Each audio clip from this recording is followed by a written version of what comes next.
Hello everyone, my name is Sasi Bandari and today I am presenting my presentation on exploring children's literature and family context.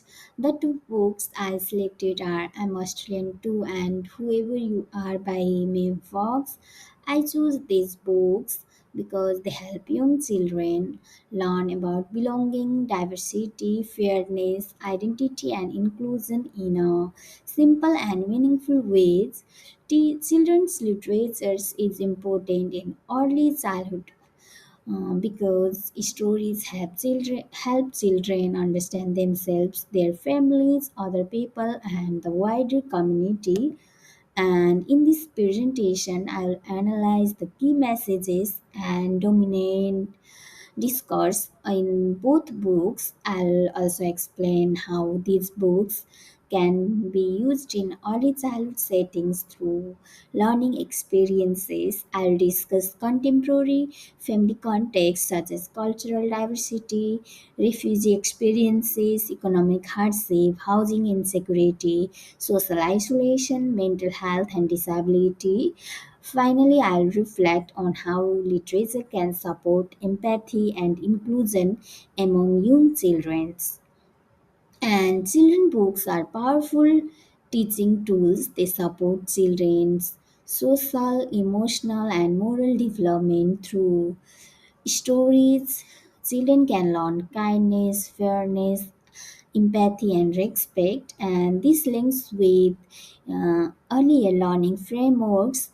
Version 2.0, which highlights the importance of relationships, play, communication, and connection to family and community in children's learning. It also links with national quality standard, which values respectful relationships with children and strong partnerships with families.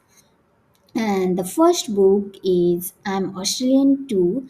This book shows Australia is multicultural country. It also includes First Nations peoples, immigrants, refugees, and children born in Australia. And the key message is that being Australian is not only based on culture, one language, or one appearance. Children and families may have different histories, but they can all belong. These books connects with EYLF outcome 1 and where children develop a strong sense of identity, and EYLF outcome 2 where children become connected with and contribute to the world. And the dominant discourse in this book is multicultural belonging and inclusive Australian identity. And the story challenges a narrow idea which is Australian, and it also shows that Australian identity is diverse and is shared, and it also helps children cultural difference is positive. The book introduces migration and refugees experience in a gentle way. And however, educators must go beyond food, flags, festivals. Real inclusion means using diverse books, home languages, family stories, and respectful classroom displays every day. And this connects with intercultural understanding because children learn to respect cultures, value diversity, and build relationships with family people from different backgrounds. And to extend this book, I'll create a belonging in Australia learning area, and this area would include maps, family photos, children's drawing, books, and musical and words from children's home languages. And I also include respectful First Nation perspectives such as acknowledgement of country. The planned activity will be our family stories, and children could share a family photo, drawing, song, celebration, home language, word, or special place. As a teacher, I'll ask questions such as what makes your family special and what helps people feel welcome. And this learning experience supports partnerships with families and communications partnership with families and communities under National Quality Standard Area 6. And this book connects strongly with contemporary family context. It is important that inclusive practice responds to real family experiences, not only celebrates diversity first. There are cultural diversity contexts. Immigrant, refugee, First Nation children may have rich cultural knowledge, multiple language, and strong family identities. As a teacher, I'll include home languages, consult families, and avoid asking children to perform their culture. And second, there are social contexts. Some children may experience social isolation, especially if they are new to Australia or do not have extended family support nearby to support these children. I'll use systems, visual routines, family welcome meetings, and peer connection activities. Third, there are economic contexts. Some families may experience financial hardships, housing stress, or barriers to accessing services. Because of this, I'll avoid asking family to bring expensive materials, costumes, or special items from home. I'll provide resources within the service and use confidential support pathway when needed. And this is important because children's development is shaped by family, cultural, and community and social context. Housing insecurity and homelessness can also affect children's well-being and participation in education. And the second book is Whoever You Are. This book shows that children around the world may look different, speak different languages, and live in different places, but they also share feelings. And the key message is that everyone feels happiness, sadness, love, and pain. Everyone deserves kindness and respect.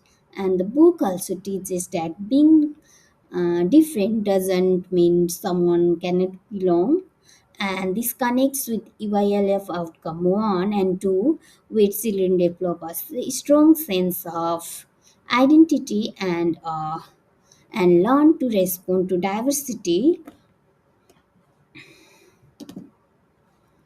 And the dominant discourse in this book is universal humanity, empathy, and emotional connection. And the book teaches children that all people have feelings and needs.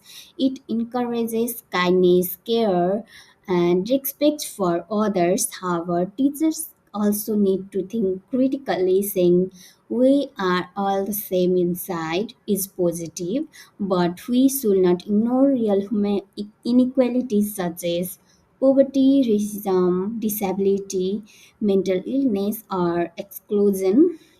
And inclusion means recognizing our shared humanity but also giving different support with children and families need when they need it.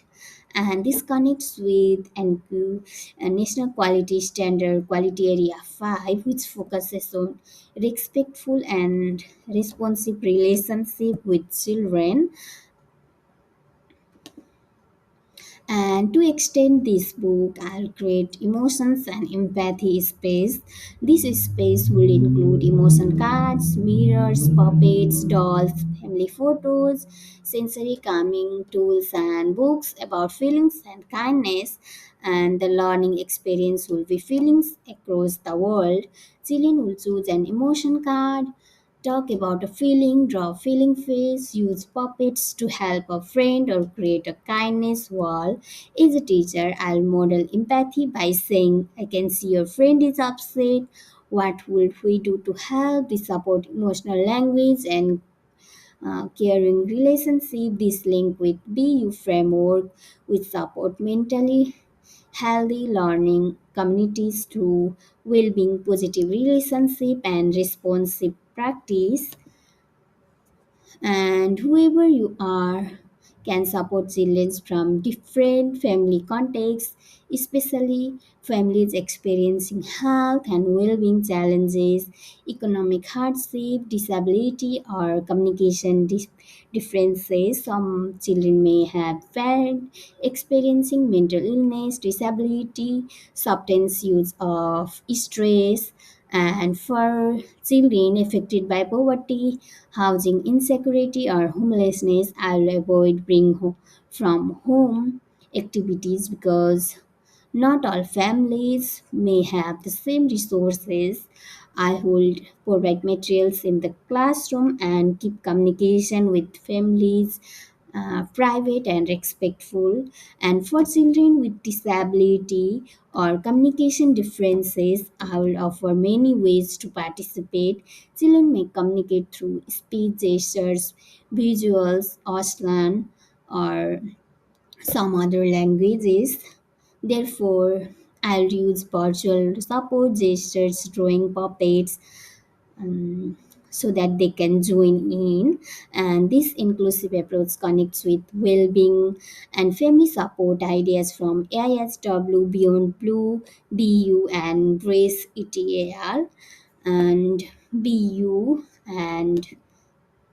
And in conclusion, children's literature is a powerful way to support empathy, awareness, and inclusion in early childhood education. I'm Ashray too, and whoever you are, allow children to explore complex ideas such as cultural identity, migration fairness, feelings, and belonging in a developmentally appropriate way. However, inclusion is not created by books alone. It also depends on how educators use the books. As teachers, we need to create safe learning environments, listen to children and families, use respectful language, and adapt our teaching to different family circumstances. And these books can help children understand that people may look different, speak different language, and live in different places or have different experiences, but every person and every family deserves respect.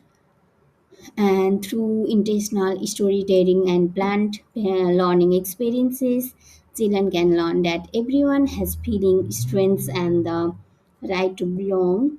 For me, the main message is that literature can open the door to inclusion, but teachers must create the environment where children actually feel welcome and valued.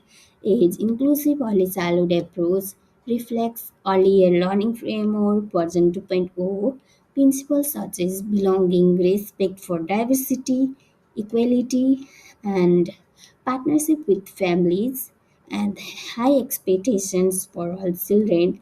Therefore, I'm Australian too, and whoever you are, not only is reading books but is teaching tools to support empathy, social justice, belonging, and respect in early childhood classroom. And thank you. And these are the references I have used, and these are pictures references, and this is AI bibliography. Thank you.